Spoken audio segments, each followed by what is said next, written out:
میرے نبی پاک صلی اللہ تعالیٰ علیہ وسلم نے فرمایا، یہ حدیث مسلم شریف میں موجود ہے، فرمایا جنت میں وہ لوگ داخل کیے جائیں گے جن کے دل چڑیوں کی طرح نرم ہیں۔ نرم دل کے لوگ، معاف کر دینے والے، جلدی مان جانے والے۔ ایک صاحب تھے، اپنے بھائی سے ناراض ہو گئے اور انہوں نے رشتے سے انکار کر دیا۔ پہلے ان کے بیٹے کی وہیں پہ نسبت تھی، انکار کر دیا۔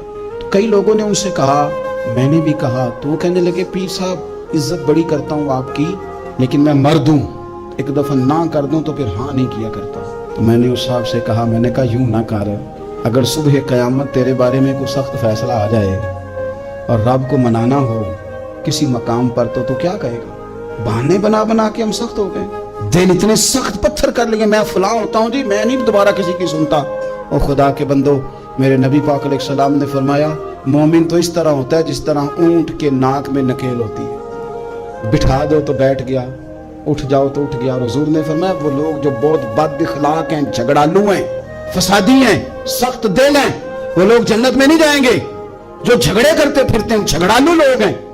عزیز دوستو، اپنی زندگی کے اندر طبیعت میں نرمی، اگر طبیعت نرم ہو گئی نا جی، مزاج میں نرمی آ گئی، تو پھر آپ محسوس کریں گے کہ آپ معاف کرتے بھی جلدی ہیں اور معافی دیتے بھی جلدی ہیں۔ پھر آپ کے تعلقات بچیں گے، آپ کی نسبتیں بچیں گی، آپ کے بہت سارے رشتوں میں قربت آئے گی، ٹوٹیں گے نہیں۔ ایک تو دل نرم کریں، کسی شخص کے بارے میں دل میں کوئی بات ہے تو اسے معاف کریں اور معافی دیں۔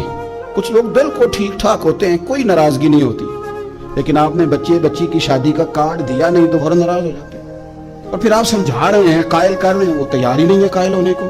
سنو، اور اس حدیث کو یاد رکھنا، نبی پاک صلی اللہ تعالیٰ علیہ وسلم نے فرمایا، جس کے پاس اس کا بھائی عذر لایا، بھائی معافی مانگنے آیا اور پھر اس نے معاف نہ کیا، اللہ کے حبیب فرماتے میرے حوض کوثر پہ نہ آئے۔ تو سخت ہو کے بیٹھ گیا، تو کہتا ہے میرے سے پہلے سنے، میں آپ کو بتاؤں اس نے میرے ساتھ کیا کیا، اور ٹھہر جا۔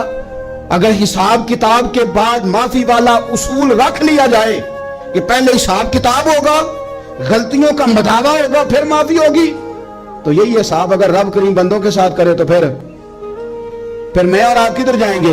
تو اس سادی بات پہ آ جاؤ نا، تو دو جملوں میں حضور نے سمجھائی ہے، فرمایا تم رب کے بندوں کو معاف کر دو، اللہ تمہیں معاف کر دے گا۔